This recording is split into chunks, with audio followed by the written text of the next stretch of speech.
Hey folks, Randy Newberg here with another, well, I guess we'll call it a delayed episode of Leupold's Hunt Talk Radio. I apologize that I've been on the road nonstop, and then I had to go to a trade show and got home, and the CPA world was nipping at my heels, so we're a couple days late getting this podcast released.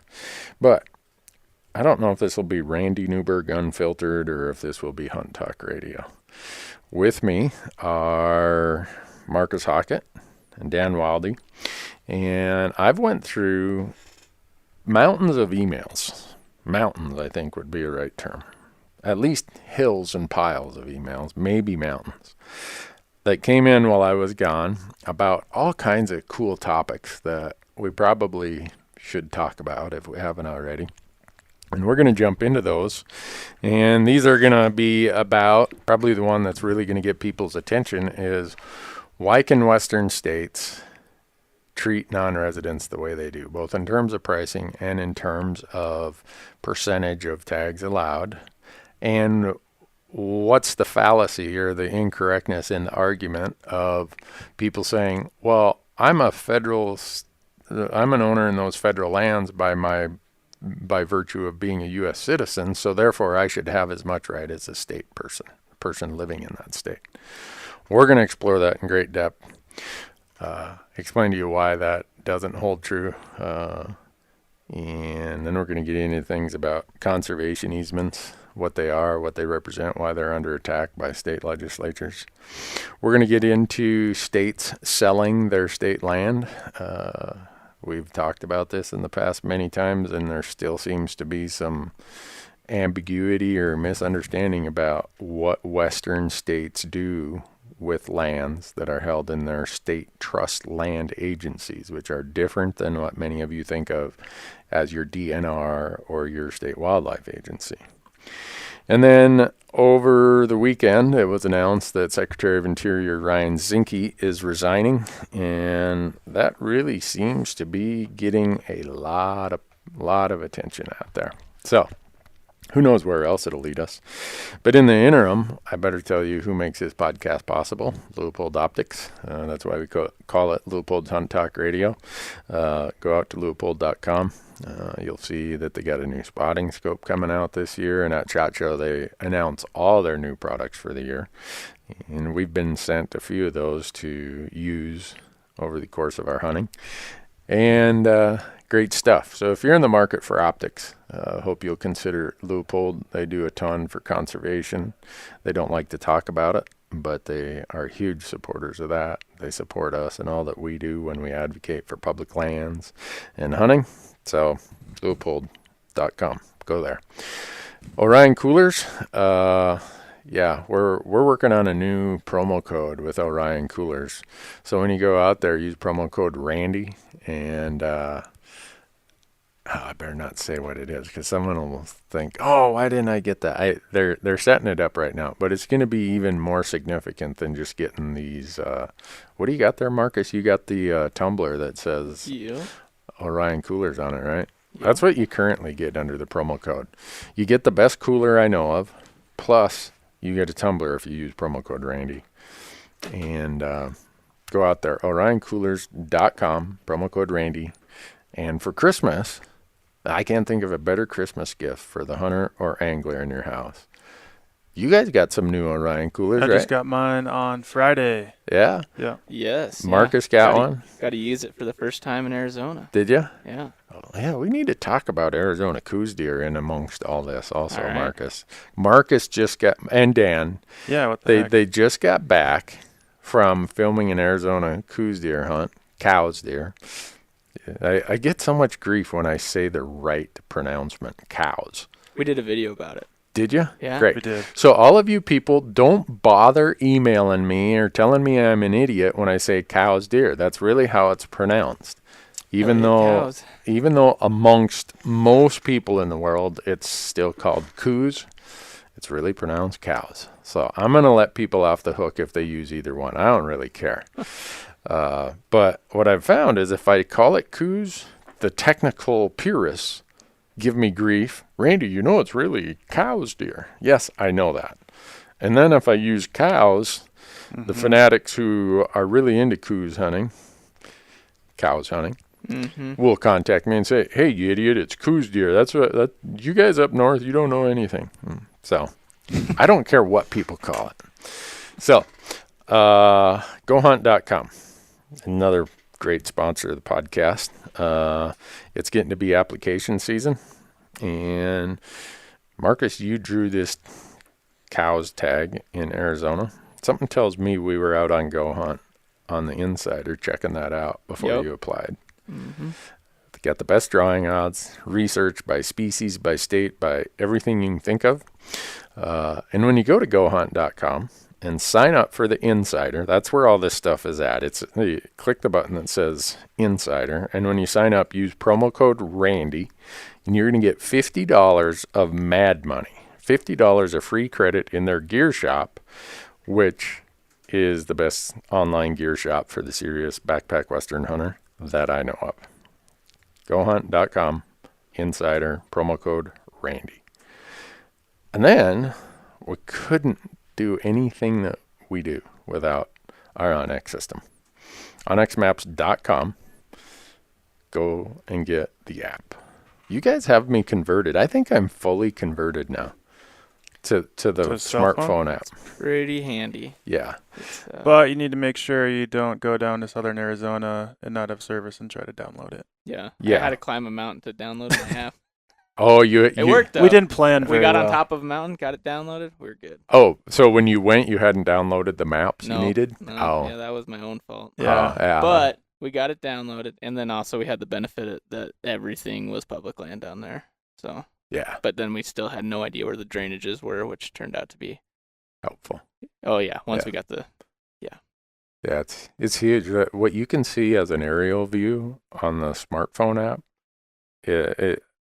that's what causes me to say, heck with my old GPS.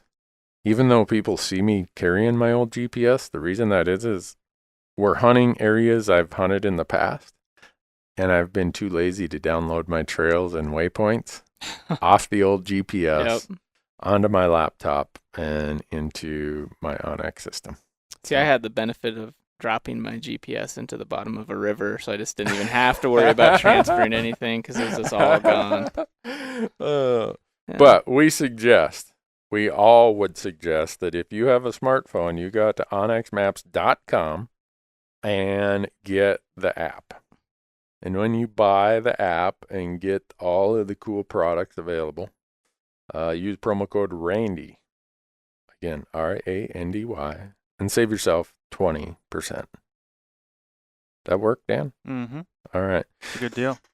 I'm just looking at the speaker here. I thought I forgot to hit the record button. I think we're recording. Yeah, I had a small moment of panic there. At least we would have only been a few minutes in. I know. Last year at the sheep show, I had the guys from Sitka and the guys from First Light doing a podcast, and I double punched the button. And while we were doing the podcast, I was looking at my Zoom recorder saying, wonder what's going on with that. The red lights aren't on. Oh, well. That's how distracted I was trying to carry on this conversation because Jared Fraser from 2% for Conservation was there also. So there were 6 of us on this podcast, which was, oh, well. No need for panic today. Which one of these topics we want to start with? I don't know. You got a preference? Eeny, meeny, miny, mo, Dan. Let's start with tags. Tags. Non-resident, resident. Yeah. So the common question, and I don't know how many emails I've had about this in the last month, and then also on our YouTube channel, somebody asked the question a few days ago, and when it's application season, again, shameless plug for Go Hunt. If you want to draw more tags in application season, use their Insider and use promo code Randy and get $50 off. But the implication or the connection usually is people say, well, I'm a citizen of the United States. Why can you discriminate against me when it comes to hunting when I own that federal land as much as you do? On its surface, kind of seems somewhat logical, but when you peel back the layers and start looking at how it is and why it is how it is, it becomes a little easier to understand. I guess when people ask me that question, and we are face to face and can have a discussion, I ask them, well, do you own property? And sometimes they'll say yes or no, or I said, if they don't, I say, you know someone who owns property? Oh, yeah. Do they get to set the laws and regulations and issue tags based on the fact that they own 200 acres of farm ground? And they always say, well, no. Well, there's a reason for that. In the United States, wildlife is not connected to the real estate, to the land. Right. Mm-hmm. Two completely separate topics. Yeah. Even if it's a giant federal land management agency, that doesn't mean that they're managing the wildlife. Exactly. But that's one of the things that's fantastic about our system in a way. Yeah. And so usually when you say it that way, people are like, oh, so you're saying that if I own, quote unquote, a percentage of the federal lands by virtue of being a U.S. citizen, that doesn't vest me in some equal right to wildlife? And it's nice when they get to that conclusion without having to have the whole other discussion to it. But that's, at its core, that's really how it is. And it goes back to a court case from 1842 called Martin versus Waddell.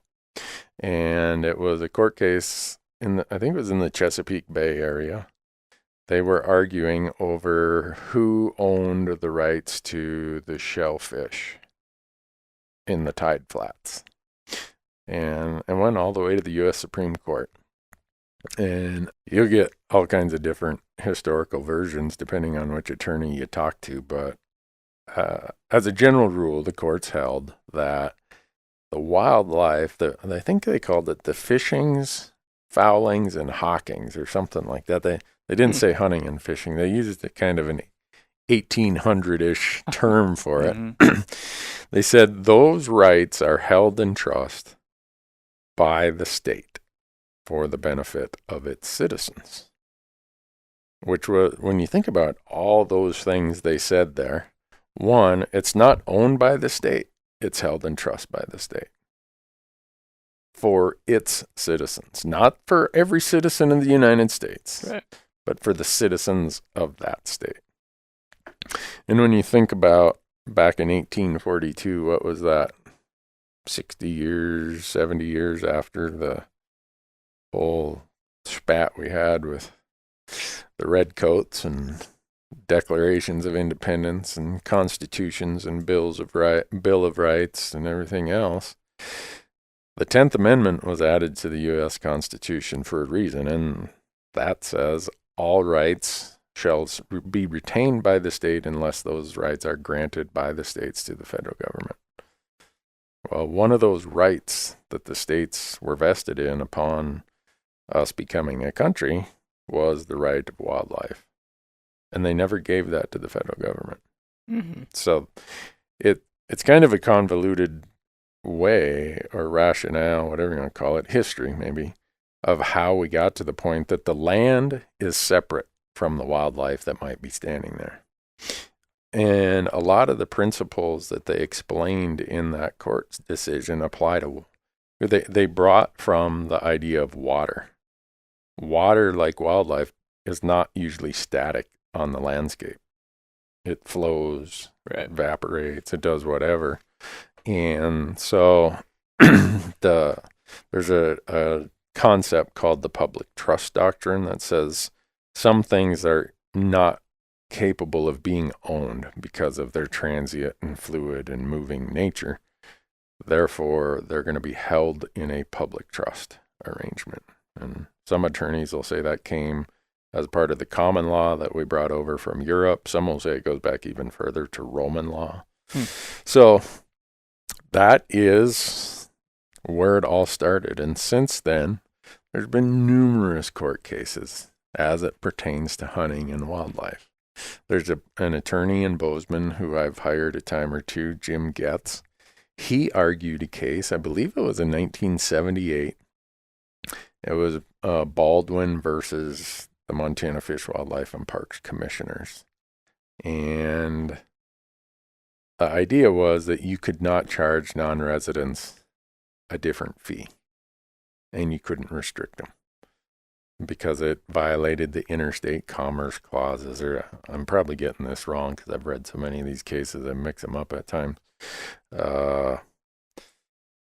Anyhow, whichever clause it was, I should go read that case again. But the court decided, no, you can discriminate in pricing and allocations with non-residents because of the following. And it's a pretty long decision, but what the court's held is, no, states are allowed to do that. Now, I think the western states lay the pipe to non-residents. I'm a non-resident in 49 other states. Yeah. We all are. Right. If you're not a resident in 49, if you're not a non-resident in 49 other states, you might want to be careful. For fish and game, I don't think you can claim dual residency in any state. So. Yeah, no, I look at it, I don't know, it's weird looking at it from the perspective of being a Montana resident, because we do enjoy such cheap hunting as a resident. Yep. And so from that perspective, it's like, well, yeah, I really like having this really cheap tags and licenses, but then non-residents pay how much more than us? Like, it's a ratio of almost 20 to 30 to 1. It's so skewed. Right. Yeah. So go ahead, Marcus. I don't know. Yeah. Cause I mean, from one perspective, I'm like, man, they're fronting a lot of our budget. And like, I don't know. We definitely should appreciate our non-residents for what they do provide us. Yeah. But then now that I've in the last 2 years have hunted as a non-resident in other states, it's interesting to see, that's a lot of money to hunt those other states. And yeah, I don't know. I'm still not sure how to feel about it, because you feel like you're getting screwed over in some certain states more than others, and I don't know. It's an interesting topic for sure. Mm-hmm. I can't decide how I feel about it fully. I honestly think that as residents, we should front more of the bill ourselves. I do too. Like, especially in Montana. Now we need to get prepared for all of the hate mail from the Montana residents. Yeah. So Montana's probably like one of the biggest margin gaps between resident and non-resident, isn't it? Oh yeah, We're always the leader of the pack. We wrote the book on how to lay the pipe to non-residents here in Montana.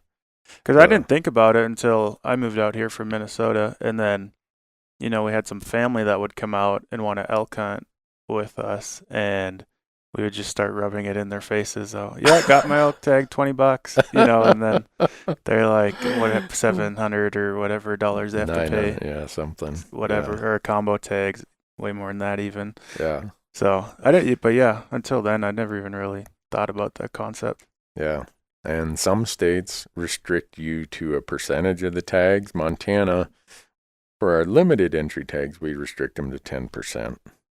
But for our general tags, it's a statutory cap of 17,000 deer out combo tags and 5,500 deer only tags. So that's never a percentage of anything. It's just a hard number.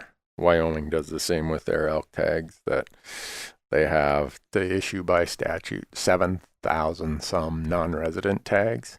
And I think they give 16% of their limited entry tags to non-residents. And whatever that number is, they have to give the remainder as general tags to non-residents to get to that 7,000 whatever cap. And then you have some states, and we're just focusing on elk, but you could grab any species. South Dakota, they don't allow any non-residents to hunt elk in South Dakota. Right. And they don't have to. By law, they don't have to. And by these court cases, any non-resident hunting I get in any of the states is strictly at the pleasure / luxury / convenience of whatever that state and those citizens are willing to share with non-residents. Because really, they don't have to give any. Right. Some states have become so dependent on non-resident revenues that they give away a lot of non-resident hunting opportunity. And the residents of those states get upset. Why are we giving so much to non-residents? Well, here's what we'd have to do to your resident fees if we crank down the non-resident numbers. Right. So I don't know. It just states can do whatever they want is the message. Yeah. And also the message is that there is no connection between land ownership and the right to enjoy or allocate the hunting opportunity of the wildlife that might be on that land. Right. I mean, the example would be, okay, there's some really big landowners in this country. Ted Turner's in the top 5 landowners in this country. How would people feel if we said every ranch that Ted Turner owns, he gets to determine the laws that manage the wildlife on that ranch or that land. He gets to set his own season dates. He gets to print and sell his own tags. He gets whatever. Then that's messed up. Then we're not American anymore. Exactly. People would be up in arms over that. Yeah. And the same would, and so the reason that is because we are a society where the wildlife is one thing, and the state manages it in trust for those citizens, no matter where the wildlife is standing or occurs. And so that's why it's invalid to make the argument that, hey, I own some of this Western land because I'm a U.S. citizen. Yeah, you do, but it's not like the federal government gets to set these rules and laws and tag quotas and pricing and everything else. The states do. So it's always a hard one to explain. Wouldn't Texas kind of throw a wrench into that whole explanation, though? Well, don't they have some private land management? But I mean, the state decided that was the way they want. Exactly. So that's the point. Is the state was very generous in how it treated landowners. Right. The state could change that tomorrow. Yeah. So when people say that, oh, well, Texas or even New Mexico with all of its landowner vouchers, yeah, really it was the state legislature who decided those programs would be allowed to operate that way. Right.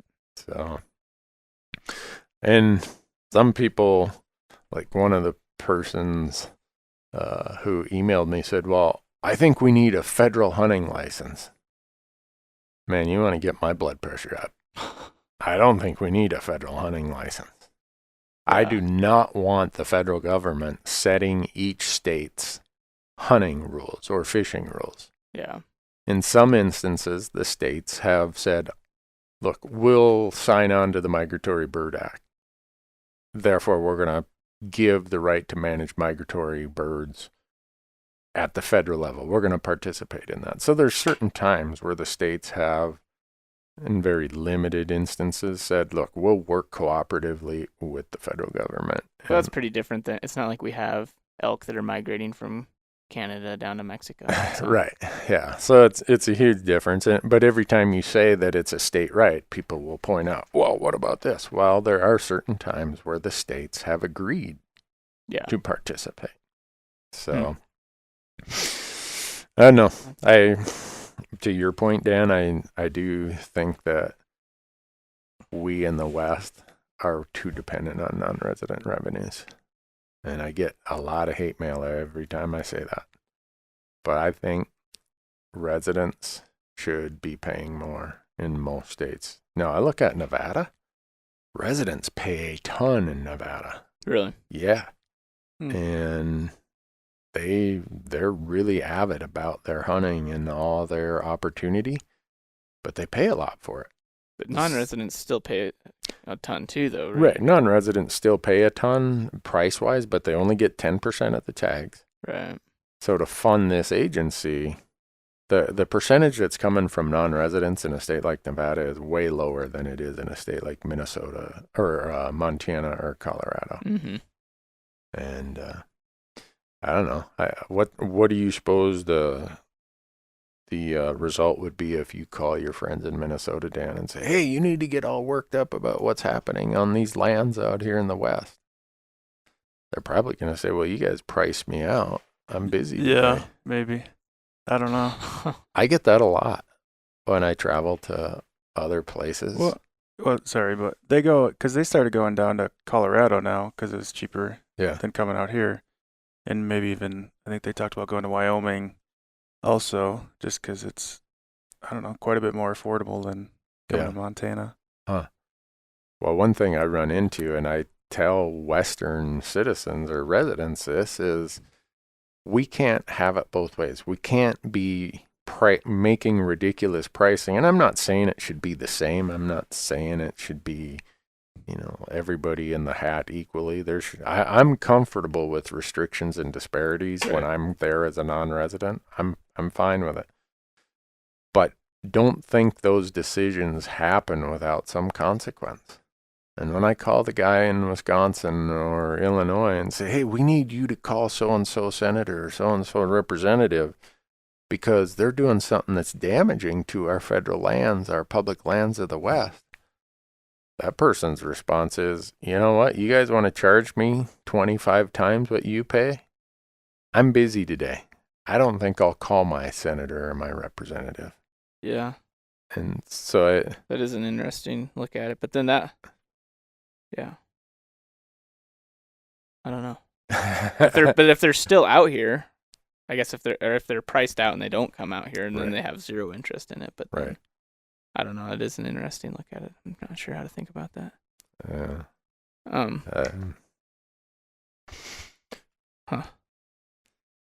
Yeah, I don't know. All right, Marcus was gonna say something. But Yeah, I think Marcus was gonna go unfiltered. No. But he punted. I don't know. I'm just pondering. Okay. Pondering.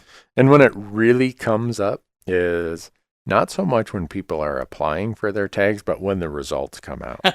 When the results come out with 100% predictability, you can go out to any of the Western hunting forums and you are going to hear people making the case. This is stupid. I'm a U.S. citizen. I should have as much right as you do. Yeah. No. And with a lot of reason. Remember when we had this tea party back in Boston and the colonists said, we really don't like the way things operate in Europe and we don't want it here.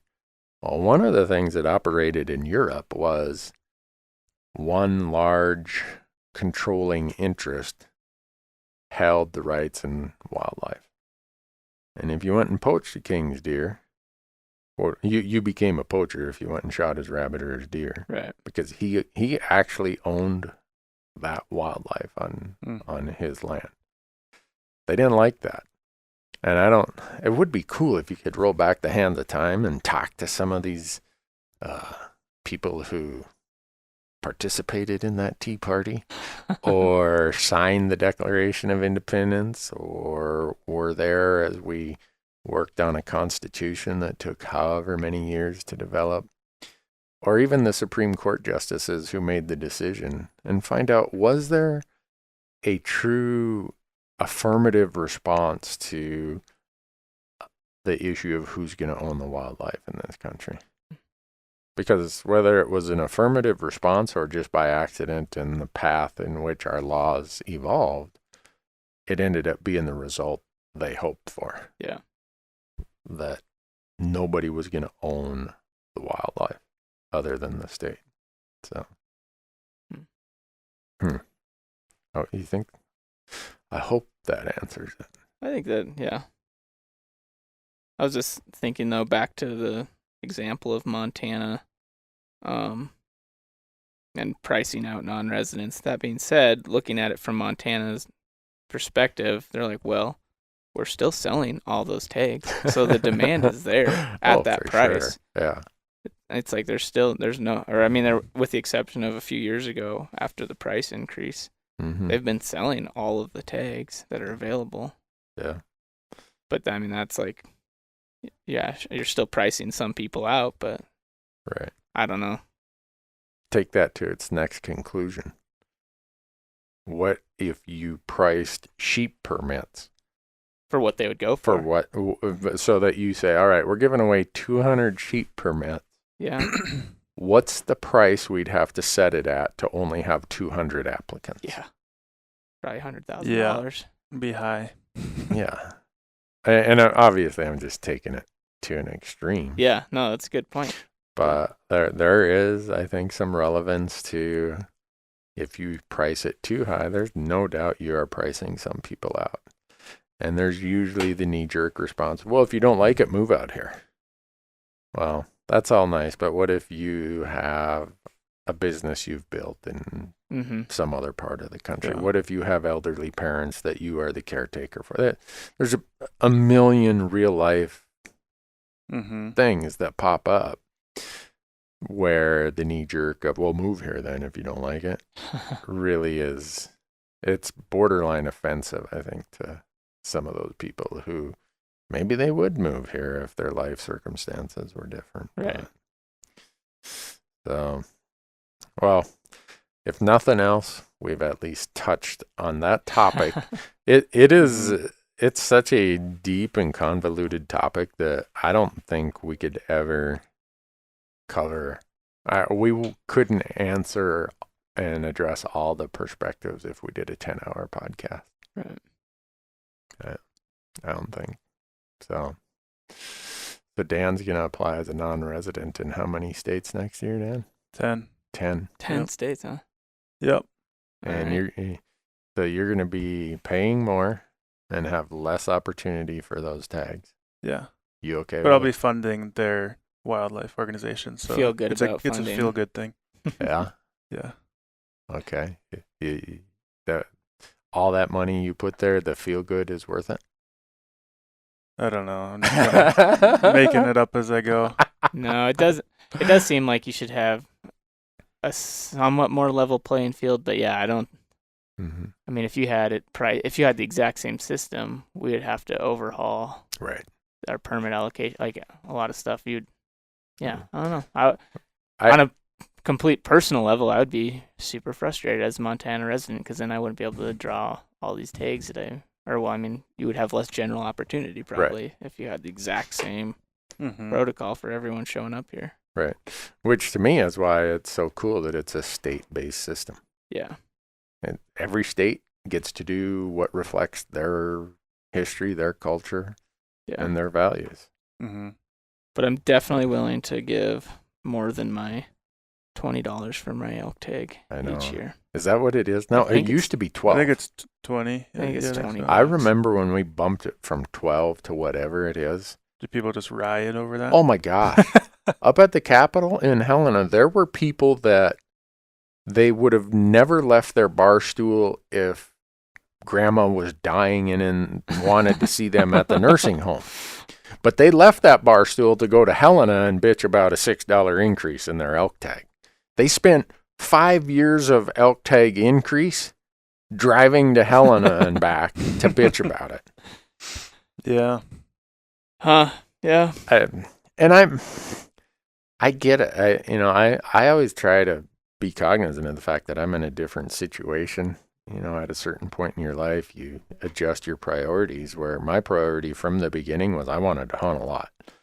So financially, lifestyle-wise, everything else, I've made huge accommodations to my life so I can hunt a lot. And these other Western states would have a really hard time pricing me out. Not in terms of that I'm a billionaire, but in allocating my household budget. Right. These Western states could increase their stuff 20, 30, 50, 100%, and I'd probably still be in the game. So it's just at my point in my life, that's how much I want to hunt. Mm-hmm. No, and I don't think. And I get that others aren't in that situation. Yeah, and I mean, I don't think we should price people out to that extent. But yeah, a few dollar increase over if you can't afford a few more dollars, I don't know. Yeah. Just go without a coffee one day of the year or something. I don't know. We enjoy really cheap hunting in Montana. Oh, yeah. I think, a bit back to your point, Dan, I think we're the largest disparity as far, if you measure it on a ratio of what the resident pays to what the non-resident pays. Even with the increase in resident pricing 4 or 5 years ago, I think we're still the leader. I would imagine. We're like a 28-to-1 ratio, which that's crazy. And I'm not saying reduce resident fees or non-resident fees. I'm saying increase resident fees. Mm-hmm. And then you get what about the kids and what about the elderly? Okay. If you're over a certain age or under a certain age, keep it the same. Sure. But for those of us who are in the working years of our lives. I mean, $20 for For an 6 elk. weeks of archery Yeah. hunting and 5 weeks of rifle hunting across well more than half of the elk range in the state. Yeah. Well, then how many of the people who are complaining about the $6 increase showed up in their $40,000-$50,000 pickups? Ooh, that's a good question. Lots. Yeah. No, you're exactly right. So I get it. It is the reality of what we deal with. I just want to bring it up and discuss it in detail because it's so often a misunderstood idea that somehow because you think you own some part of property that gives you some rights in wildlife. It doesn't. Right. And I don't think Alaska should have to do anything other than what Alaska citizens want to do. I don't think Colorado or Idaho or Iowa or Maine or Florida or Texas, I don't think they should have to do anything other than what their citizens want to do as it relates to wildlife. And people who want a national version of that, well, we have one. It's called the Endangered Species Act.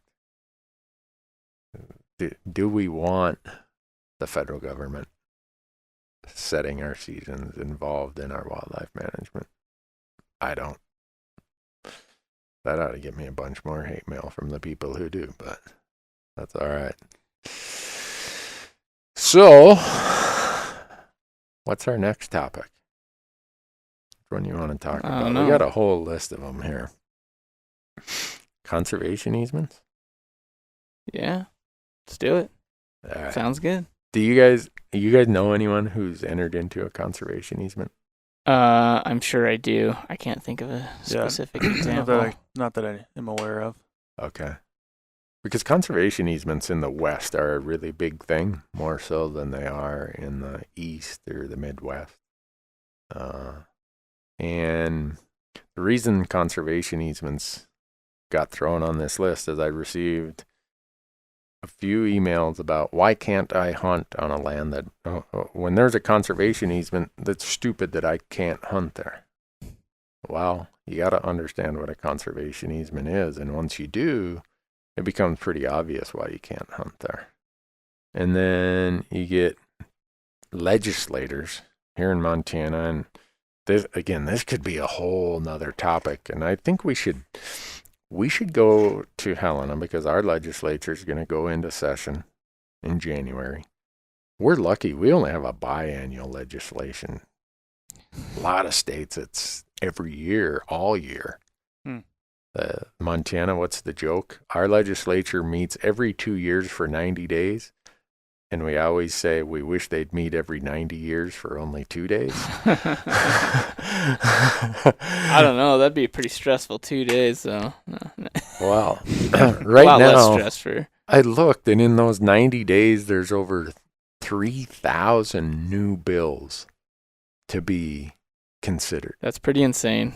That's ridiculous. As a concerned citizen, to try to understand Yeah. 3,000 bills that are being introduced. And when I checked a couple weeks ago, there were over 130 of those bills that were going to change something with hunting and fishing and access laws in Montana.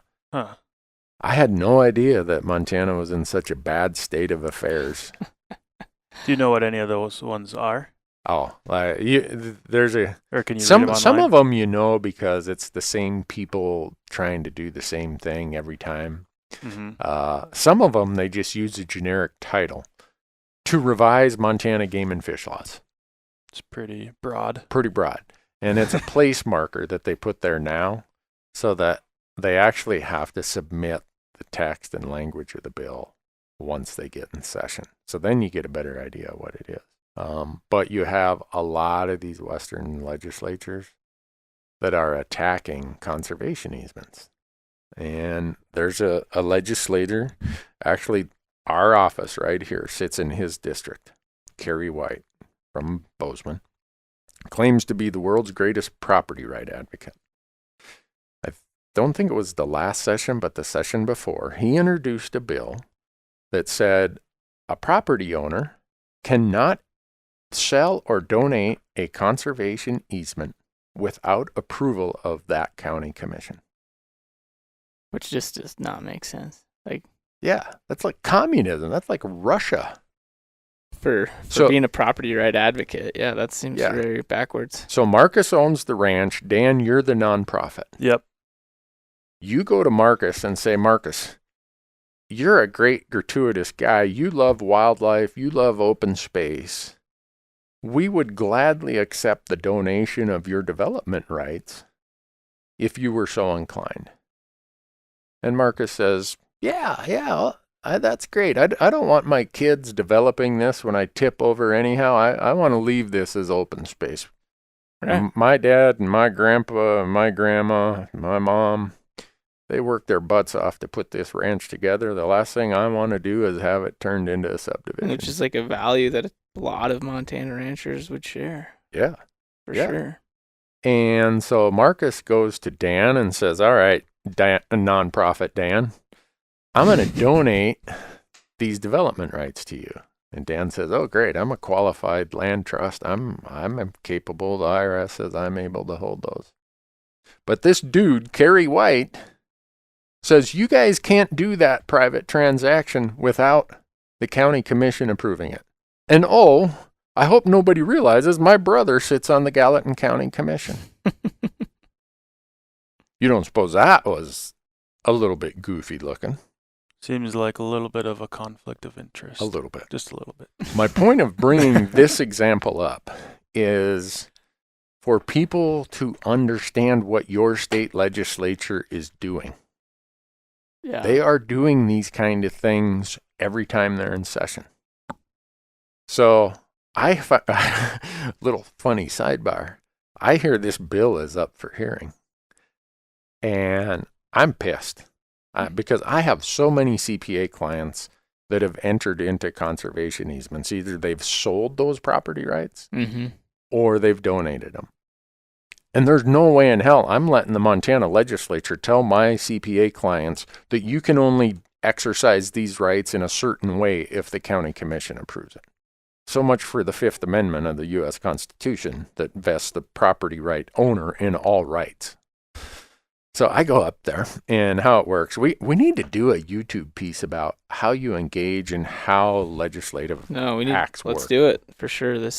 So here's Anyway. kind of how it works, folks. You go up there, they post, all right, this is the committee that's going to hear the bill. Here's the sponsor. And the citizens get to show up and you sign in if you're for it or against it. And the sponsor gets up, says, here's the bill, here's why it's needed, blah, blah, blah. The sponsor then sits down and then the chairperson calls for public testimony. So I'm the first guy in line. I'm so pissed. It's all I can do to not blurt out while the sponsor's talking about this bill. I want to say, lying bastard, communist, blah, blah, blah.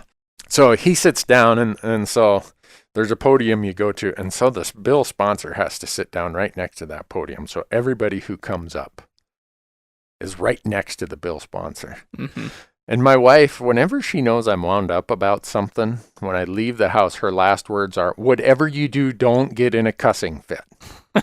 I'm so wound up about this infringement on property rights and this communist idea that I wrote a little note on the top of my tablet. It's one of the few times I ever did it was don't swear.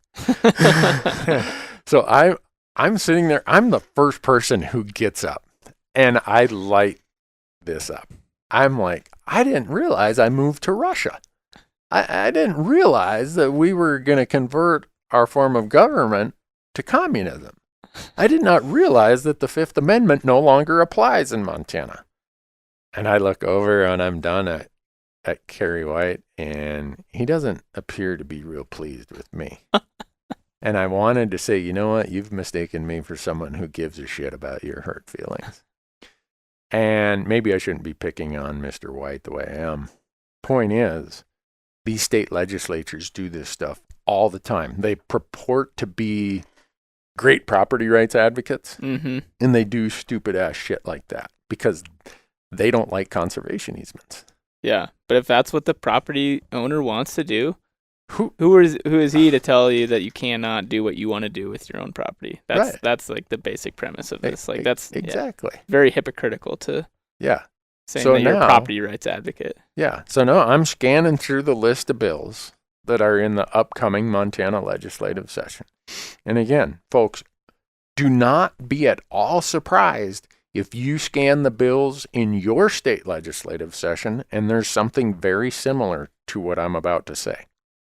And the reason is there are national interests who hate conservation easements. And what they do, they can't do anything about it at the federal level in most instances. So they go and they find sympathetic state legislators to carry this kind of legislation at the state level. So I suspect if you go and look at your state, you're going to see some really crazy attacks on conservation easements, which are, if you attack conservation easements, you're attacking private property rights. Right. And for me, I'm an absolutist when it comes to our amendments in our Constitution. The Second Amendment, I'm an absolutist when it comes to that. The right of the people to keep and bear arms shall not be infringed. I don't see a lot of fuzziness there. That's pretty obvious to me, but maybe that puts me in the minority. Same with the Fifth Amendment. Why state legislators think they can attack someone's property right because they don't like conservation easements is, I have no idea why they think that. So why do they not like? What about conservation easements? Do they not like? You know, do they want it developed, or is there a specific? Because it's land that gets used in whatever way the landowner wants. And a lot of times that'll be, okay, I'm going to give away the development rights. I'm going to give away the oil and gas rights. I might sell the access rights. And some people just don't like that. They think that you shouldn't be allowed to do that. Or here's how they're coming after it in the Montana session coming up. They want to say that you can't do these in perpetuity. So for people to understand why that's an issue, maybe I should explain in detail what a conservation easement is. So if you take a law class, they're going to talk about real property, real estate. Real property is a bundle of rights. They'll bring this bundle of sticks to the class as an experiment. I wish they would have brought a bundle of crayons because my mind would work easier with a big stack of Crayola crayons. So that's the example I'm going to use. The deed of your property is like taking hundreds of crayons into one little ball or putting them all in one box. And you say, all right, I'm going to pull the red one out. That represents my grazing rights. I'm going to pull the green one out. That represents my development rights. I'm going to pull the black one out. That represents my whatever you want, oil and gas rights. Whatever property right you have, it can be separated by just pulling it away from the big box of crayons. So you're the landowner, you own the box of crayons. You say, I'll give up my development rights, but I'm not giving up my access rights. I'm going to keep the blue one that represents the access right. That's staying in my box of crayons. I'm going to keep the deed to the property. But Dan, you're getting picked on as nonprofit Dan That's today. fine. I'm going to give you my development rights and I'm going to give you my surface mining rights. So I'm going to grab those two crayons out of the box. And now my box that is represented by my deed to real property is not complete. I still own all the other rights, the mineral rights. I own the access rights. I own the timber rights. I own everything other than I gave you the surface mining and I gave you the development rights. That's really what a conservation easement is. I can sell them to you, Dan, at fair market or at a discounted price, or I can just donate them to you. And I can give them to you for a period of time, and then I get to put them back in my box, or I can give them to you in perpetuity, forever, till the end of time. So there's huge income tax benefits in doing this. Let's Mm-hmm. use an example of just outside of Denver, Colorado. There's a ranch. The guy, they've been the last holdouts. It's nothing but subdivisions all around them. They still keep their 5,000 acres Mm-hmm. as open space. They're running cows, Mm-hmm. and it's a pain in the butt to run cows when you got all these neighbors living in subdivisions, and they're bitching and moaning, hey, your cows are stinking, and I hate it in the winter when the snow melts and it smells like cow piss here. And we all Yeah. right, it's very common. If you live in the West, you're going to have people who move in next to ranches and then bitch about what the rancher's doing, and he's been doing it for 100 years. Yeah. But oh well.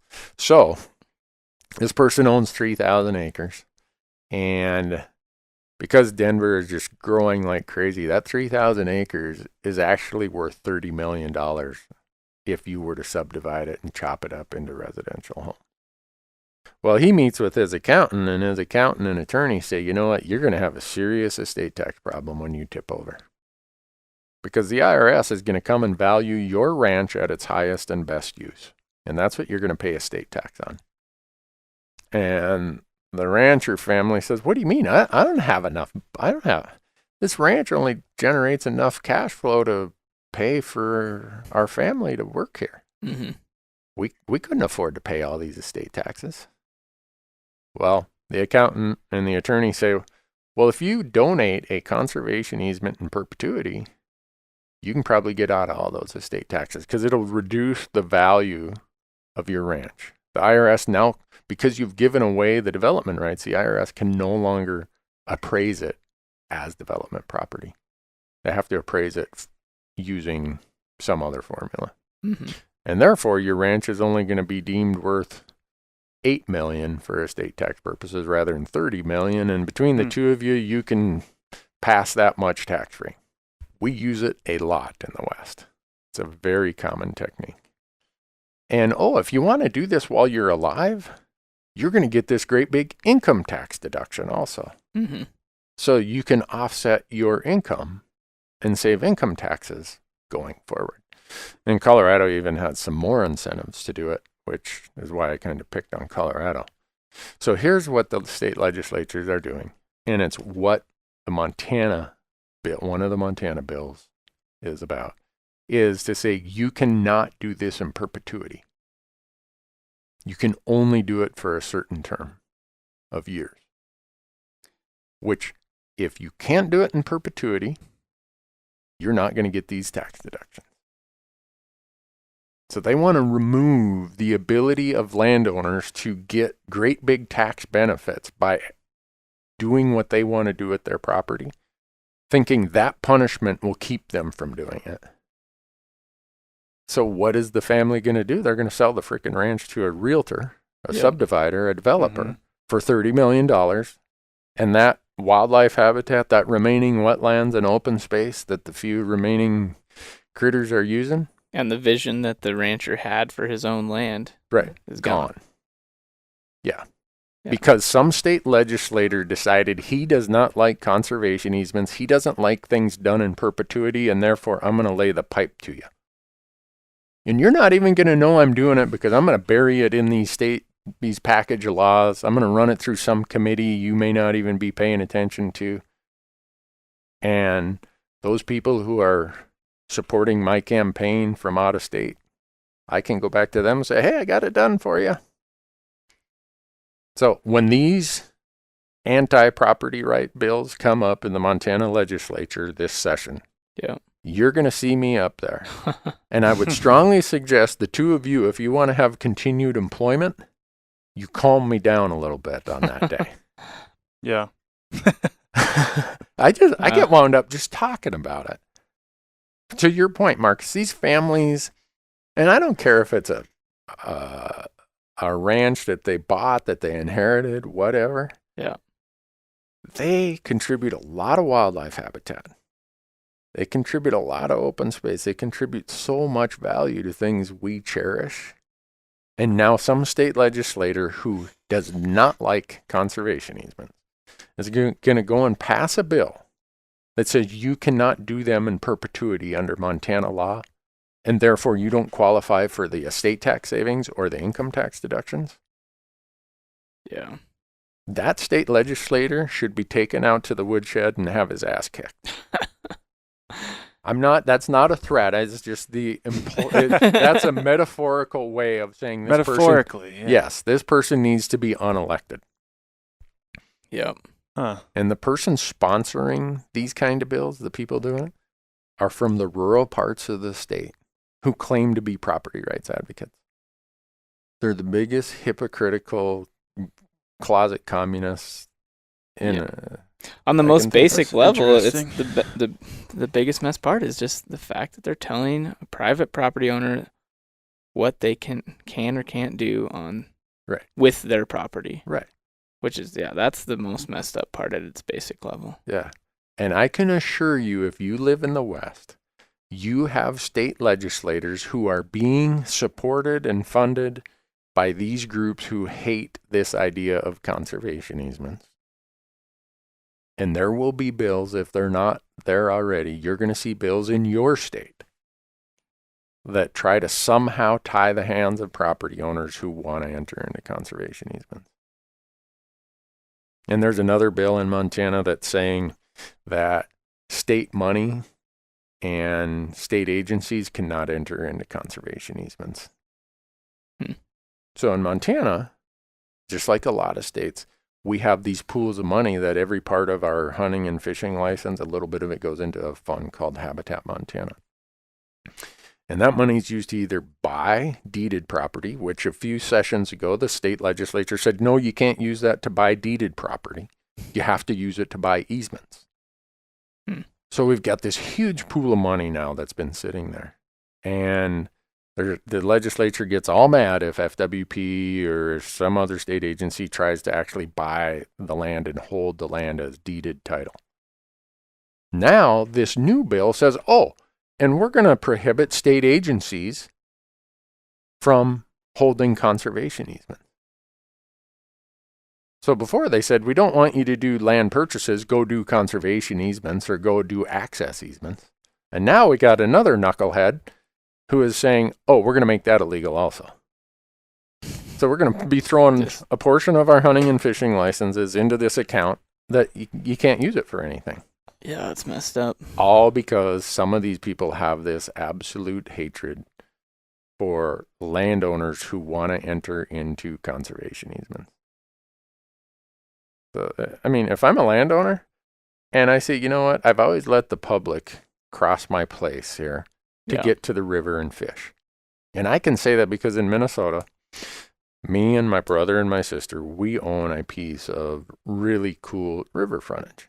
It's not a big piece, but all the people downstream now have posted there's no fishing. And my dad and my uncle who own this property would be rolling in their grave if me and my brother and my sister ever close that piece of river to fishing. So if that property was here in Montana and Fish, Wildlife, and Parks came and said, Randy, Jason, Michelle, we want to buy an easement across your property to the river. And if this guy gets his way in the state legislature, I wouldn't be able to sell that to FWP. That's crazy.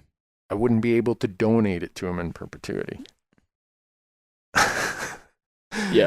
Not even for willing landowners who want to provide access or conservation easement. So I know we get people who listen to our podcast all across the country. I'm using Montana examples because I know I go out and read bills in other states. We got listeners in all other states, and we get emails saying, "This is going on here. What the heck?" Yeah, pay attention. And I know we all have jobs. I know we all have families, and we're coaching basketball and we're whatever. But this is the mechanism they use now. They're hoping you're so busy living your life that they will do this stuff kind of under the radar. And that's why if you belong to one of your state hunting, fishing, conservation groups, most of them are engaged in the state legislatures. Right. and Like, they'll tell you what's going on. try to identify the issues and what bills need to be. Yep. So if I Yeah. was you, I would join one of your state organizations and have have them put you on their email alert notice, because nothing more frustrating than something passes and you're looking Yeah. around saying, how the hell did that happen? It's hard Yeah. to keep up on 3,000 new bills that are coming Yeah. through, Yeah. So it's Well, along those lines, Mhm. remind people what should they be doing if they're concerned about these bills coming up. so if your state legislature has crazy bills, which I can guarantee you they're going to have some, I would suggest that you join a group, have right. someone be your eyes and ears, because you like Dan said, you can't keep track of all 3,000 of them. Mm-hmm. Once you are notified, now the question is, what can I do? Mm-hmm. Well, you have somebody who represents you in your state legislature. In Montana, we have a House and a Senate. Most states are similar to that. You have someone who's your elected representative in the House, and you have someone who's your elected senator in your state Senate. Know their email, know their phone number, call them. Call them and give them your thoughts. Yeah. And if it's a bill that's going to a committee, email everyone on that committee. Every state legislature has a list of of the emails of every member of the committee. So when the new Montana legislature gets seated, I'll update my House Fish, Wildlife, and Parks committee with the emails of all the new members of that committee. Gotcha. And the Senate Fish and Game Committee will have new members. I'll update that contact list with all the new emails. And I email, even though that person 200 miles away doesn't represent me, they're still a Montana rep or a Montana senator, and they sit on that committee, I want them to know what I'm thinking. Right. And when it's my local person, I call them.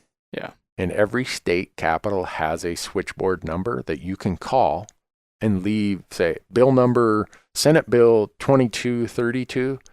I'm opposed to that. Please give this message to my senator so-and-so. And that's what they do. So those are the things that you can do. If Right. you know somebody who has a personal relationship with that elected official, employ them as your ally.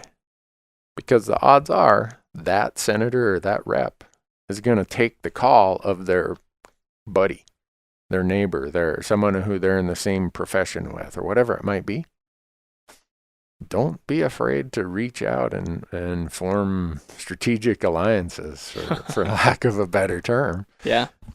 And don't let them off the hook easy. Don't accept the normal mush mouth, slack jaw kind of response that they'll give you. Yeah. Ask professionally, but directly. And if you get some bullshit answer, say, well, that's not what I was asking. Here's what I'm asking. When your bill comes up, or this bill comes up, that's going to infringe on private property rights because one of your peers over there doesn't like conservation easements, how are you going to vote? Force them. Yeah. They got elected. They wanted to be the person with the power. Mhm. Well, with that comes the responsibility of having to listen and having to act when the time comes. So I know I'm probably what would I say, less sympathetic to their causes because I've had enough of them bullshit me along the way that Yeah.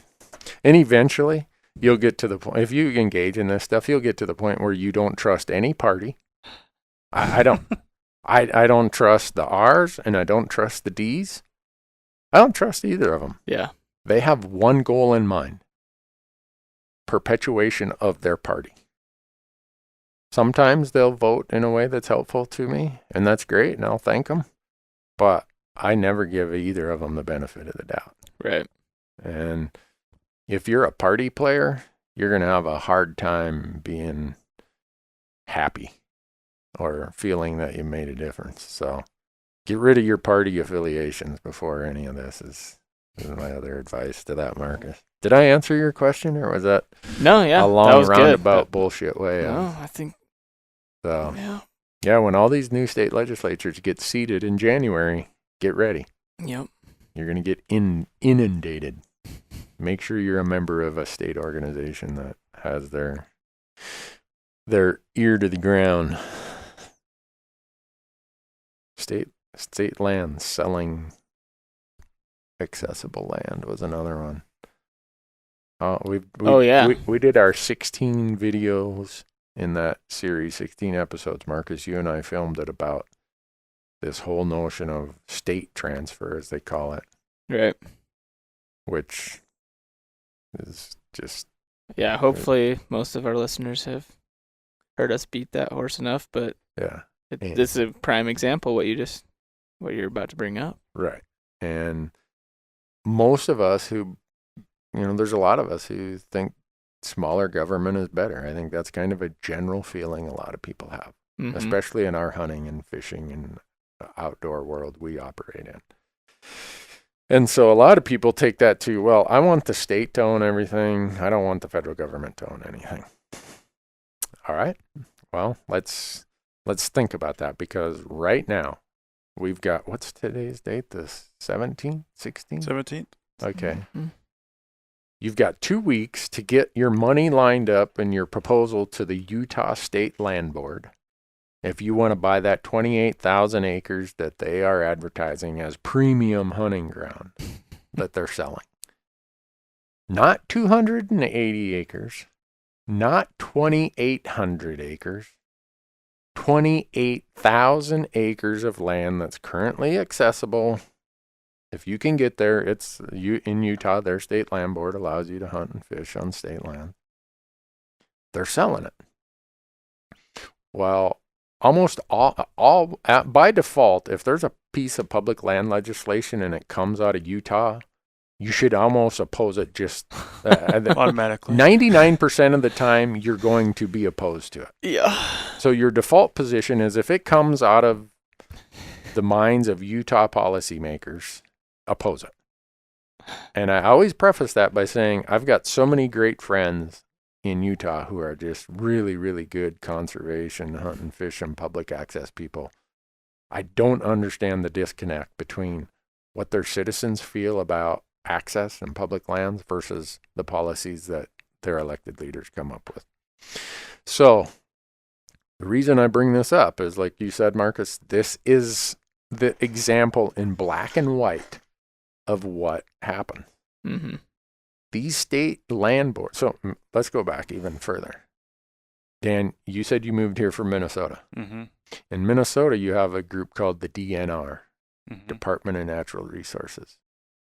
Very similar to most of the other Midwestern and Eastern and Southeast states. That puts your state lands department within the same umbrella as your fish and wildlife department. Your fish and game employees in a state like Minnesota work for the DNR. Yeah. Which also manages the state lands. So a lot of people think every state's set up that way. Marcus, you're from Montana. You grew up very here. different. Completely different in the West. Yep.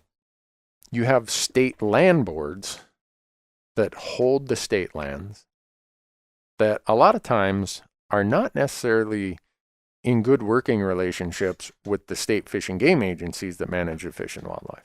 They just have completely different missions and goals. Right, exactly. Yeah. So the state land boards, I did a TED talk on how this happened. They only give you 9 minutes in a TED talk. I can't believe I went through this whole history in less than 9 minutes. But when the United States was settled, I think Ohio was the first state where I can't believe I'm forgetting the legislation. It was federal legislation that said, when a state enters the union, we're going to give them a huge amount of land that they're going to hold in trust to manage for their schools. Now, some states have sold all of that, or a huge portion of that, and that's what they were supposed to fund their schools with. A lot of the western states still have varying degrees of that land still in their possession. Now, Nevada, they've sold 99% of theirs.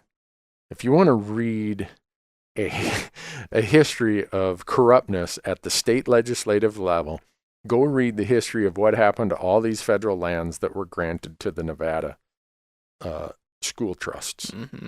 The state legislators pilfered it all, sold it all to themselves and their buddies for minimal prices, and never even the small amount they paid for it, they never even bothered to put that money in the state school trust accounts. So that's one extreme example. Now we have these people who hate federal land, and they've looked at the West and said, well, most of the public lands are in the West. Let's use these state land boards with what Marcus said, different criteria, different charters, different objectives. Let's use them as our agents to get rid of these federal lands. So there's been people on this landscape who've been wanting to get rid of federal, public, accessible lands that we all hunt and fish, all 640 million acres of them. There's people who've been wanting to get rid of that for a century. And every time they come at it with a different approach. Well, the current approach is called state transfer. Transfer these lands not to your state fish and game agency, not to the state in general, but to the state land boards. Because the state land boards are charged with making a profit on the lands and generating money from the lands. And if they're not making a profit, they're supposed to sell those lands and put the cash in accounts to fund the school system. So that's their new marketing plan. Yeah. The end objective is still the same. Get rid of these public lands. So Utah, who their website and their Facebook page used to say, before they took their Facebook page down, these are not public lands. These are state trust lands. These are held in trust for a small group of beneficiaries. And technically they're correct. Yeah. If you go to the Arizona State Land Board page or the New Mexico State Land Board page, in big letters it says, our lands are not public lands. And so people are like, what do you mean? They're owned by the state. Yeah, they are held in trust by a state agency with one specific purpose: maximizing the revenues to fund the state school systems. Right. So Utah, the place where all bad ideas related to public land seem to originate, they've had Rob Bishop, one of their congressmen, has been in control of the House Natural Resources Committee forever. Not forever, but for quite a while. He hates public land. You've got Senator Mike Lee from Utah, who recently came out with his bill called the Homestead Something Act. And he goes to this big conference hosted by a bunch of anti-public land people, and he says, the time has come to get rid of the public lands. Just straight to the point. Flat out. Skipping the, you know, the cover. The Mountain States Legal Foundation out of Denver, who all these folks kind of interact and go with, January of 17, they write an article. The time has come to get rid of the federal public lands.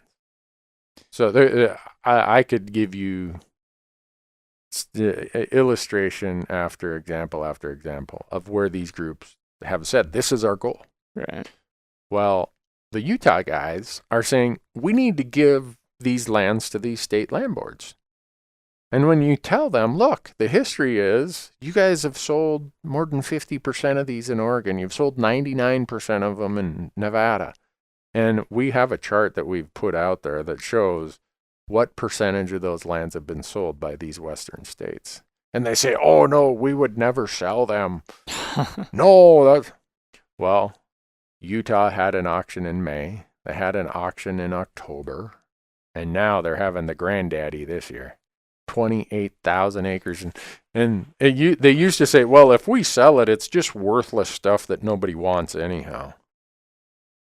But then you said that they themselves were advertising it as prime hunting ground. Yeah, out on our hunt, if you go to hunttalk.com, I started a thread out there, and there's a link to the sales flyer. Oh, man. The sales flyer has great big bull elk all over in it. Oh, jeez. And it talks about the great hunting there and how the neighbor next door has enrolled in this private land hunting program with the state of Utah. And so for it being pretty worthless ground, if those pictures of all those great big bull elk really came from that ground, they got a different version of worthless than I got.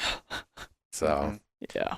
anyhow, the point is that it's just another absolute blatant example of what the goal is. And so all of you who want to hammer me and say, Newberg, they'd never do that, that's just smoke and mirrors. That's what I get all the time. Oh, they could never pull that off. Oh, that's just a bunch of talk. It's actually happening. Yes. It's happening right in front of our eyes. It's not. Right. And I could go to any of the western states. Yeah. And there's always something like that going on. This is one of the bigger acreages I've seen in a long time. Yeah, that's significant. 28,000 acres. That's pretty. So you think about it's not just those 28,000 acres, but what other adjacent BLM or Forest Service lands might it control access to also. Right. So I'm sure that a lot of our listeners have the $41 million minimum bid to buy it. That's what it is, 41. Yeah.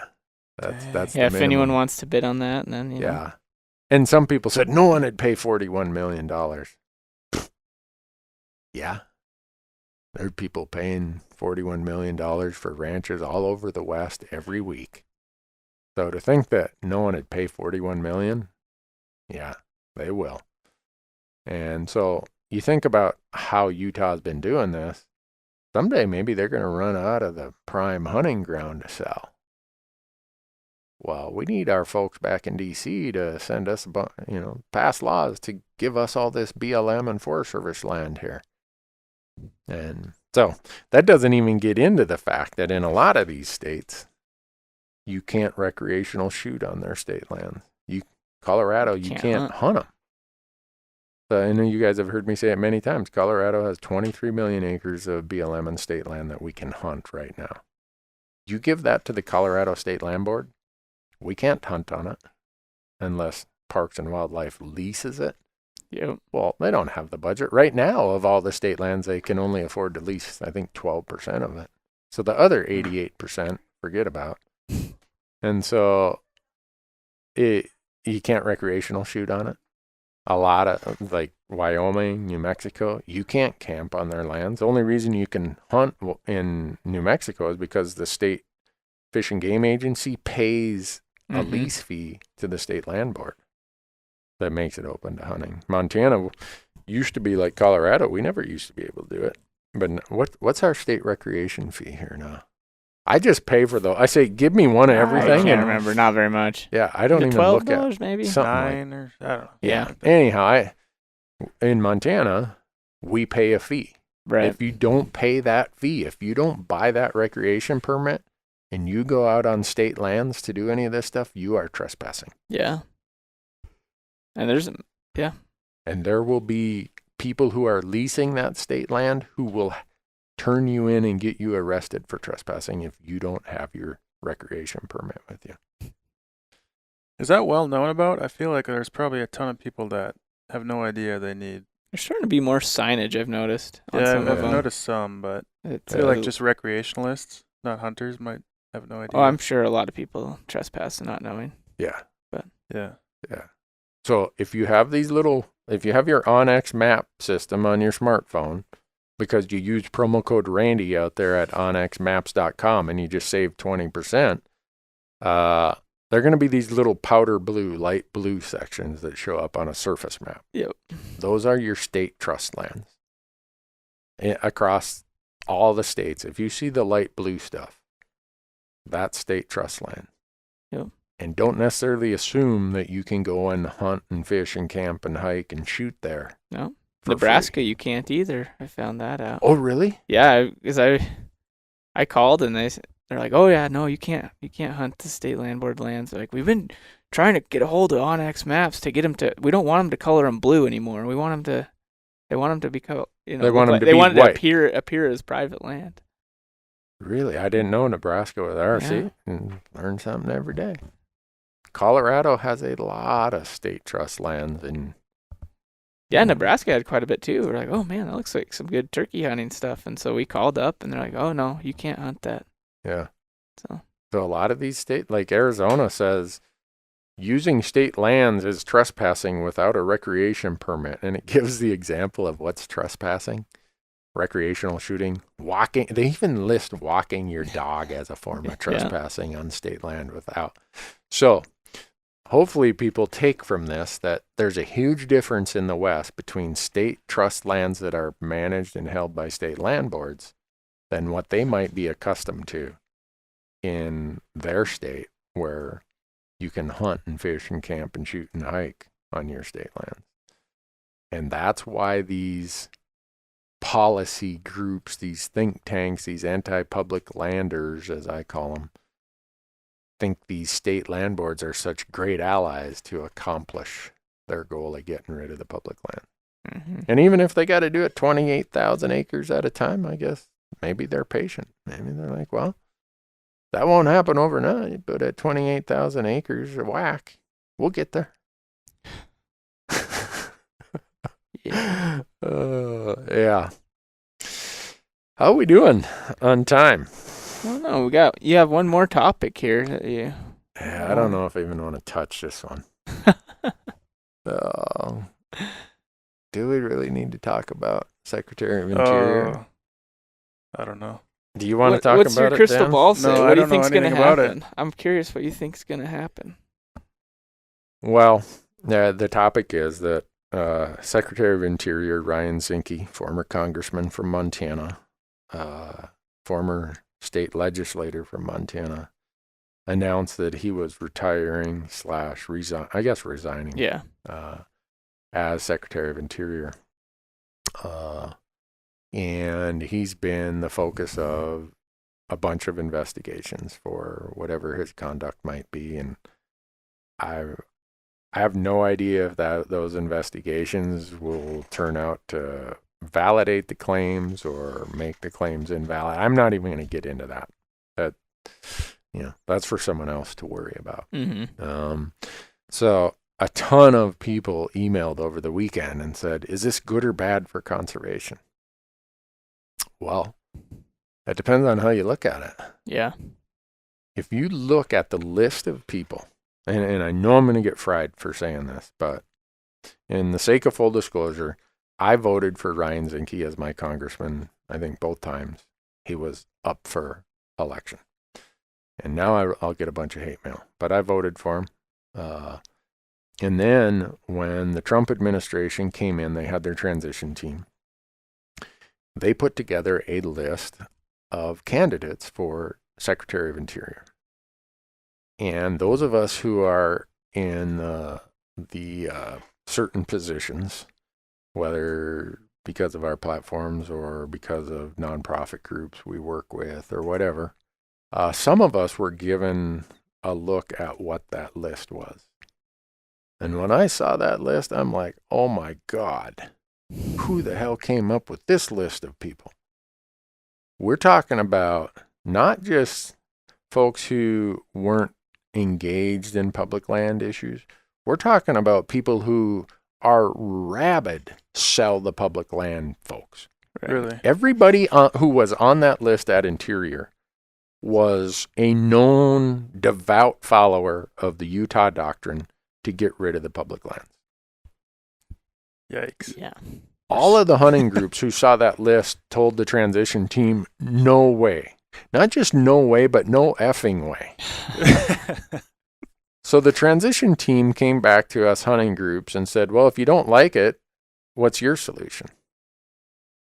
And so some of us in Montana who knew Zinke knew that he probably was tired of, rumor was, no, I don't think anyone heard it out of his mouth, but rumor was he was tired of being a congressman because of the state of, you're perpetually in the state of re-election because you get voted on every 2 years. You got to reclaim your territory. So you're always running for office.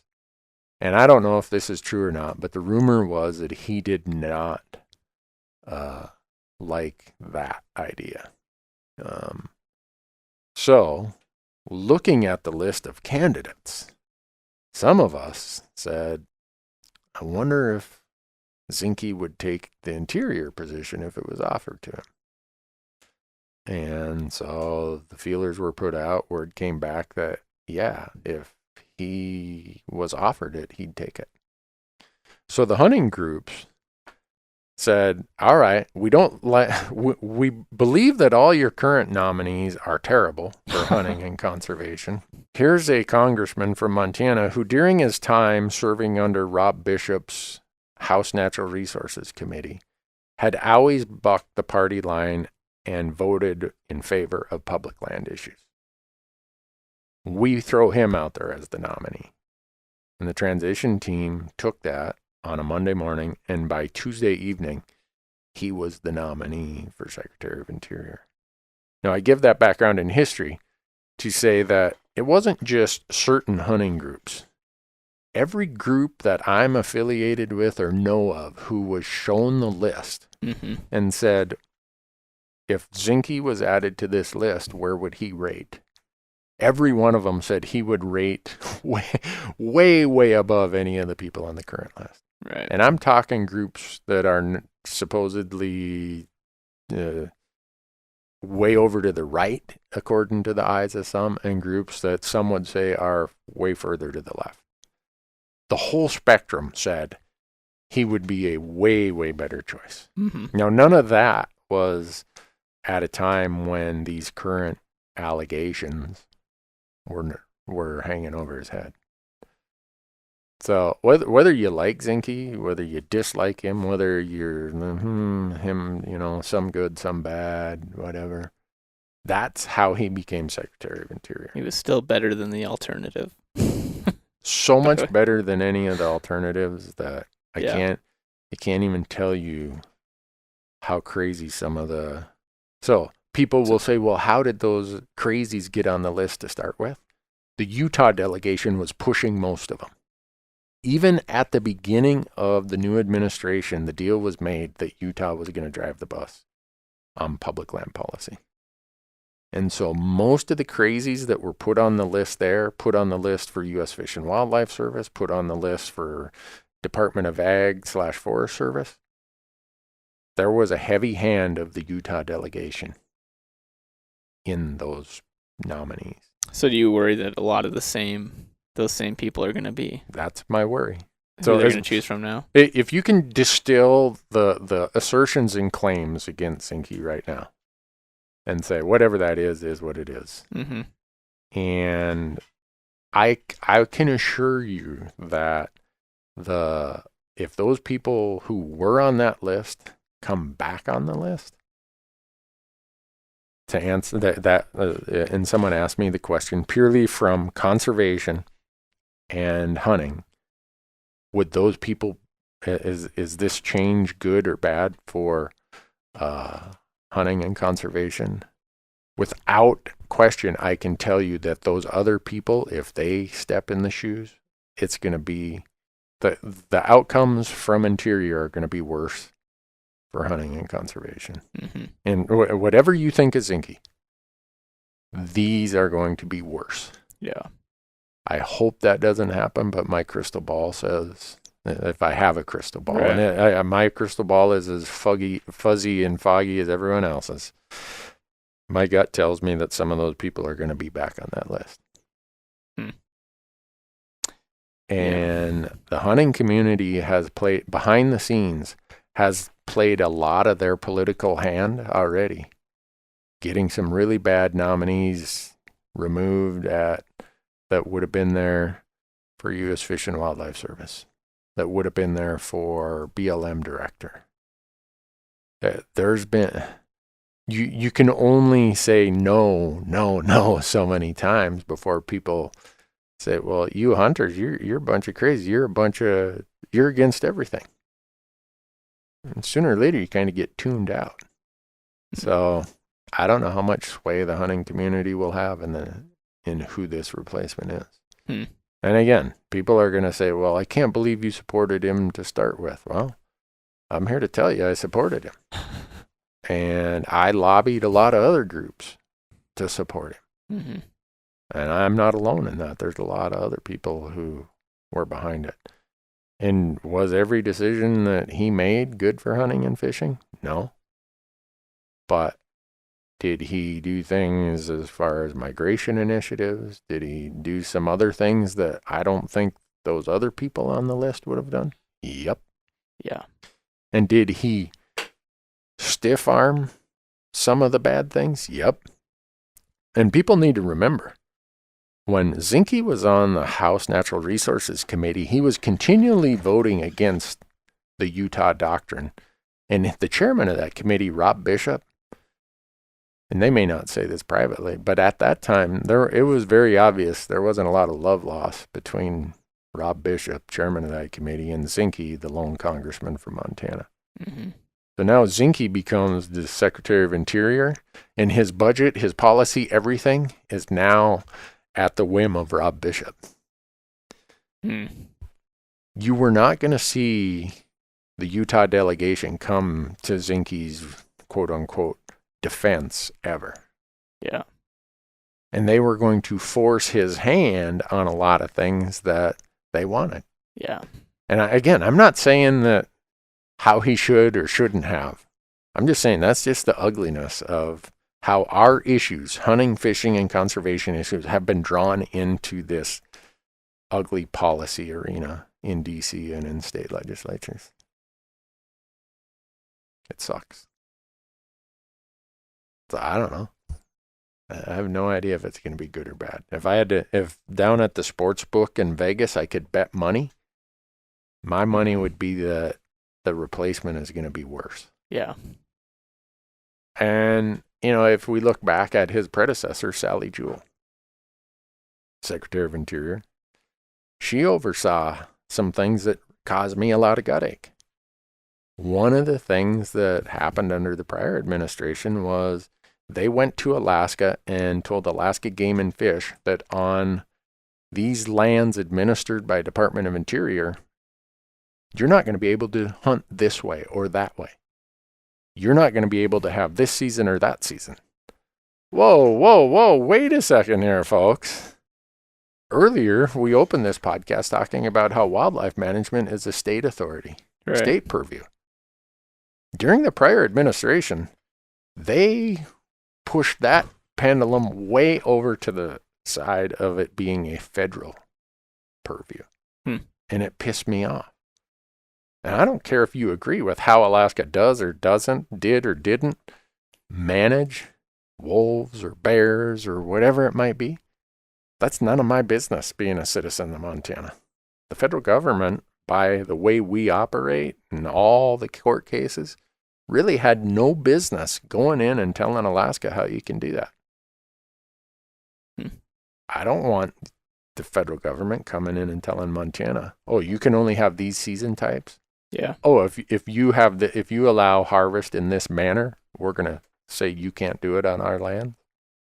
So, people tend to forget that it wasn't all rainbows and butterflies previously either. And I know I'm going to get my ass chewed over that last statement, but I guess the point of bringing it up that way and painting a context that extends more than one administration is that our issues get controlled by groups that often aren't us. At least at the state level, you can have a little more influence. Unless you live in a big state like California or New York, then you're just one of many. In Montana, we're kind of spoiled. I can go down to the coffee shop here, and if I go to the right coffee shop, I know I'll run into 2 or 3 state legislators. Right. And they're going to be like, oh, here comes Newberg. Damn it. Let's get out of here. No, not really. So, did we get to Coos Deer? We never really, but yeah. How'd Do we it go? want to? Yeah. Yeah. I want to know how it went. It went pretty great, It I'd did. say. Yeah, it was a fun trip. How many points did you have? I think I had 1 point. but I didn't need it, turns out. Really? I think basically. So a 0 point unit. Yeah. You went down there Yeah. with our buddy Wade, Rifle hunting, rifle hunting in December. which was fantastic to get a little bit of revenge after chasing them with archery equipment and watching you chase them with archery equipment the last 2 years. Yeah. So I don't know, it was a great time. I mean, that was super simple. Just 0 points. I mean, well, we had a point, and I think Wade, I party applied with Wade, who had his like 100 point and stuff. But, Okay. but still, I want to say when we looked at the what it required, it was 0 points. Even for a non-resident. I don't think there was any leftovers, but so maybe a few people. I forget exactly. Some the was 0 points. A particulars, small but- percent with Yeah. 0 points may not have drawn. But anyway, yeah. So went down there, Public land? public land, all public land in southern Arizona. Basically, there's like a few small pieces of private where we were at, and it was in the same area, that same general area. Yeah. That we've been Archery hunting. archery hunting. Yeah. But yeah, we went out the first day, and we spotted a few does, Mm-hmm. and then that evening, it's starting to about an hour of light left, maybe a little more. Spotted a buck, ran over there about a mile away. He was still there, and I shot him. First day. I haven't seen the antlers, but it looked like a really nice buck. Yeah, I It think. was I nice. mean, yeah, I'm- I don't really know, but yeah, everyone said it was a nice buck. I mean, I'm not familiar enough. I would say it's a smaller normal size whitetail, but for those sure. deer are tiny. That was another thing that was crazy. When we walked up on that thing, it's like, Yeah, that was holy kind of a cow, this is a shocker. mature buck, but it's like tiny, like Really? just the body size. Yeah, packing it out was great. Yeah. Smaller than an antelope. Oh yeah, yes, smaller than an antelope. Whoa. Yeah, Huh. and it was a mature buck. I can't imagine if you shoot one of those Sonoran dicks, Yeah. the little spiker, you're.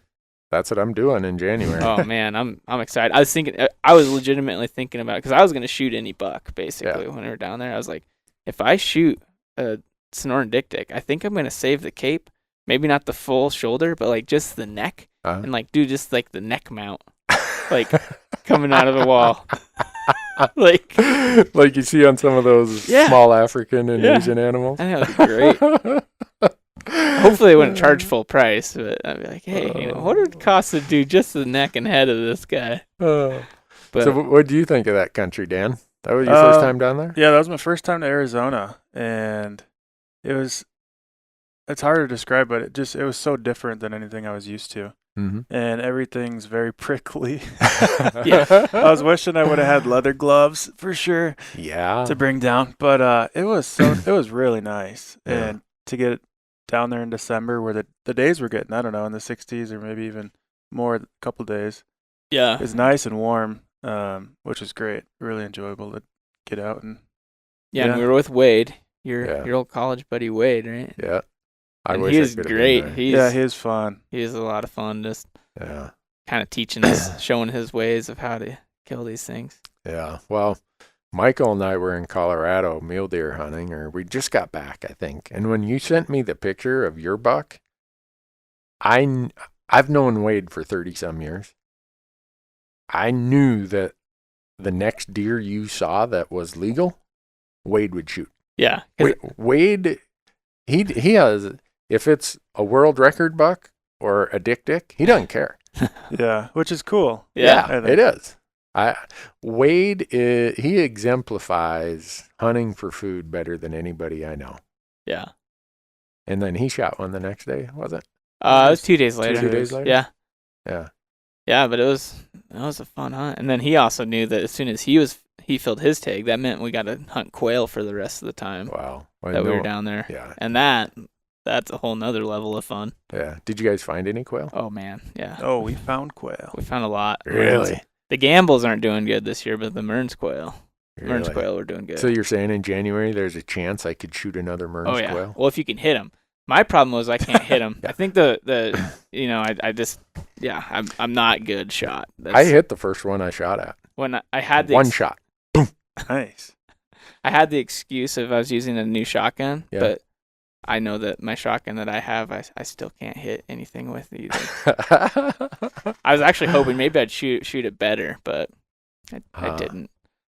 Well, that's a bummer. But Dan, so yeah, I started hunting. Dan also has his license, so we would trade back and forth on quail. Oh, okay. Dan, so- how'd you do? I did surprisingly pretty well. Yeah. I think I got 2 with 3 shots. Oh man. But then the next day though my percentages kind of dipped down. Oh. Just missed a few, but yeah, for the first day he had 2 birds down with 3 shots. I had 2 birds with 19 shots. Shooters shoot, man. But on day 2, I did You manage ended to go 1 for 1. Yeah, So he my ended percent was well. 100% there you go. on day 2. And So I went 0 for 2 or Yeah. something on the. but yeah, 19 last shots, day. 2 birds, and one of them was like even, Wade and I shot it at the same time. So really, it's I think I hit it.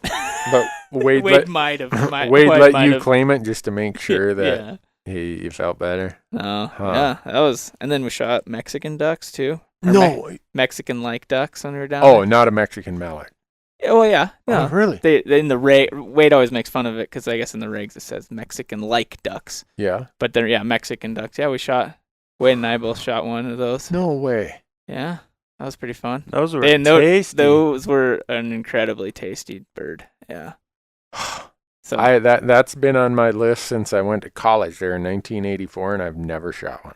oh man, yeah, there was this one pond that's right next to the road, and apparently there's a lot of hunters driving by, and apparently no one was interested in jump shooting ducks down there because they were just still there. And Whoa. we walked over there, jumped it, and Kaboom. yeah. Well, we think we did that pond twice. The first time we punted and we didn't get any. And then Okay. the second time they were back, and we got them the second time. Okay. Yeah. Huh.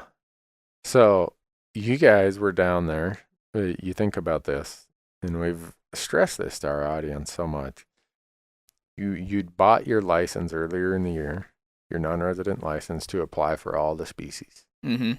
And it's a calendar year license, so if you buy it February 1st, it runs until January 31st of the following year.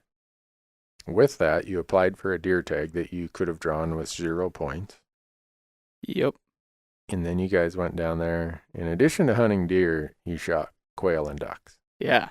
And this was like not somebody's secret spot either. Like Yeah. Wade had never hunted there prior to Yeah. last year when we went down there. So he didn't even, he obviously has knowledge about the deer and how to hunt them, which was helpful. But basically everywhere we went, there's deer. Yeah. And there were a lot more hunters having it being rifle season versus when we were there during There archery were quite season. a few. But it's like everybody, like the success rate was surprisingly high. I forget what it was, but I think it was approaching like 50% or something. Wow. Which I guess compared to Montana's success rate of, I don't know. Yeah. I'm used to looking at like elk success rates of like 10%. Yeah, or 14% or something. But anyway, there's a lot of people down there, but everyone was killing deer. So that was there you cool. have it, folks. The deadline for elk and antelope will be sometime in mid-February. Go and buy your license to apply for that, and then buy applications for elk and antelope. And in June, do the same thing for deer and sheep. And in the fall, do it for pronghorn or javelina. Yeah. Because I drew a javelina tag that we'll be taking advantage of in January. Yeah. And as a couple of weeks ago, there's still leftovers for that. Were there? I think, they're probably gone now. Okay. But there were some leftovers down there, I noticed. Huh.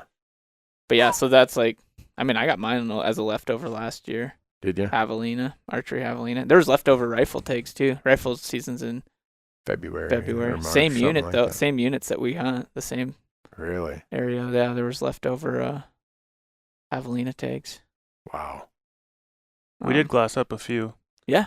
The same day he shot his buck. It was interesting being in the same general area because they must have like a rest rotation grazing thing there because some of the pastures were just hammered and then the other Gotcha. ones were really tall grass and they had a Yeah. lot more rain this year too than Yeah. last. Those deer in javelina, holy cow, they were hard to spot in the tall grass. ungrazed pastures. Wow. I'd almost hunt. I think we should hunt the grazed pastures just because even if there might be less wildlife there, you're just never going to see them in the In the tall grass. Although the Mearns quail are in the tall grass. So, Yeah. Yeah. Yeah. And if you have a good dog like Wade has. Yeah. Shiloh is an amazing pointer. Well, there you have it, folks. He can now go to Arizona. Marcus has laid out the strategy and the plan. Surprisingly easy. I think that was like the biggest eye opener these last 2 years is like, I don't know. It just seems like it'd be so hard to find a place to hunt and like to get the tags. It's like, no, you go online or you go to Walmart, you go to wherever you can just buy your over the counter archery tag, Right. or if you want a rifle tag, you just apply and like you'll probably get it for Coos deer. Yeah. Especially if you're willing to apply for one of the 2 earlier seasons in October Yeah. and the one you guys had. Then there's the late December hunts that are Those are a little those harder are to to draw. Yeah, but we had the first week of December basically, and I don't know. I guess there was a lot of people, and the deer had obviously been pressured a little bit, but we were still finding them. I mean, we were finding them close to the road, and then my buck was a little ways off the road, and Wade's was a little ways off the road, but it's not like we were backpacking in or anything. Yeah. I mean, we were still finding them. Huh. Reasonable distance. All right. Next year, if I don't have anything that occupies my calendar the first week of December, I'm going down there with a rifle because it's fun. I'm sure that when I'm there in January, I will still have my deer tag in my pocket when I leave. If past history is any indicator. It's so nice, like, just think about how many deer you saw last year, and then with a rifle, you just lay down and shoot them. Yeah. You don't have to get within 40 yards of them. Yeah. Well, that one buck, that one morning that had the little dick running with him, Oh, man. I had to tip him over because he's only 80 yards away. Yeah, But exactly. Well, I like that story. I can't wait to see it on video. Yeah. When are we going to have it up on our YouTube channel? I don't know, Dan. Mid-January. Mid-January. All right. So when we're down there archery hunting, we're going to be probably the showing the same world week, the yeah. rifle hunt. Yeah. Okay. Cool. And the other thing, everything that we ate down there was, it was off the charts good. The quail. The quail, the deer. Yeah. Well, last year the javelina, but this we just did it super simple this year, like over the fire or on the grill. Yeah. All of it, the duck, the quail, and the deer, and it is all just amazing. Really? Yeah, the one meal when we cooked the backstrap over the fire. Put potatoes in the coals. Is this the most simple meal at the most basic level, but everything. It was just one of those times where everything aligned perfectly and everything was cooked just perfectly. It was a meal to remember for sure, like that. And you got all that on film. We did. All right. No one's getting fired then. I'd hate to hear this kind of story and then say, we were too busy eating. Yeah. Yeah. Well, thanks, guys. Thanks for being the sounding board for a lot of this stuff. I hated to dominate the conversation and ask or answer all the questions, but the way they were worded and who they came to, I figured it made more sense for me to jump in since the emails were all directed at me. But we got a lot of stuff to catch up on. We're off the road now. Yeah. We got for at least a month anyway. Yeah, got lots of work to do, lots of podcasts to record. And I was thinking of having some people on the podcast who maybe are outside our normal view of the world. Yeah. Just to get some differing perspectives. I don't know if people let's would get some of listen those to politicians on. They're here. a bunch of chicken shits. I mean, let's see. The last election, we had 2 people running for Senate and 2 for Congress. And only one of the senators got a hold of me. Yeah. And one of the Congress people did get a hold of me 3 days, I think it was, before the election. Or Oh, geez. like, look, I appreciate you getting a hold of me. And, I can't do a podcast and get it distributed right before the election. Yeah. So that was cutting a little unfortunate, closer. But yeah, the unlikelihood or the likelihood of any of the state level people getting on the podcast who would actually have some substance to bring to it, pretty slim. Yeah. I don't know. It's too bad that we spook a lot of politicians. Yeah. I don't know. I guess I just have no use for parties, so maybe they don't I don't want to be caught in the situation of some person who has no interest in parties asking and grilling them. I don't know. Yeah. Maybe I need to figure out a different approach. Maybe if I had a different approach, I would entice some of them.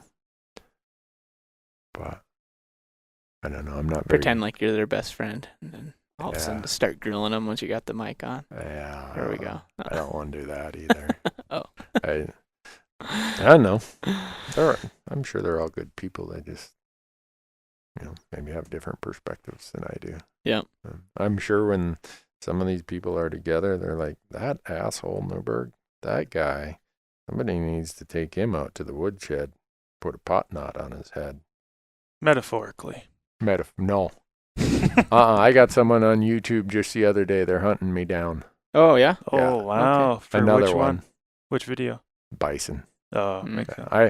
I have such a long list. I replied to him. I said, well, I'm easy to find. I'm in the phone book. I think you're number 44 in line. I'll assign you that number. The other 43, when I gave them my address and told them how to find me, none of them have shown up yet. So, no, I've got a lot of ass whoopings coming my way, man.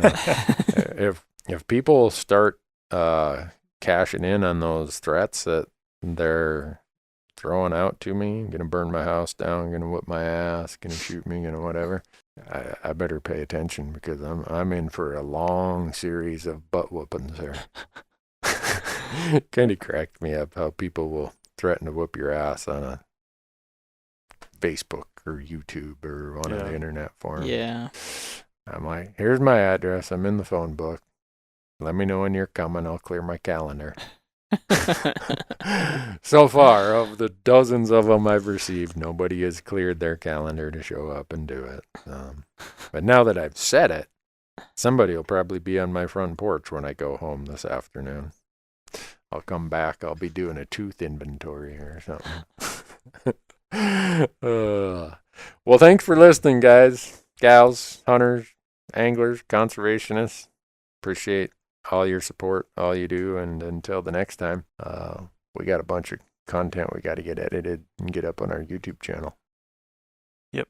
Sounds good. You guys ready for all that fun? Oh, boy. Can't wait. All right. Thanks, folks. Have a great day. Merry Christmas.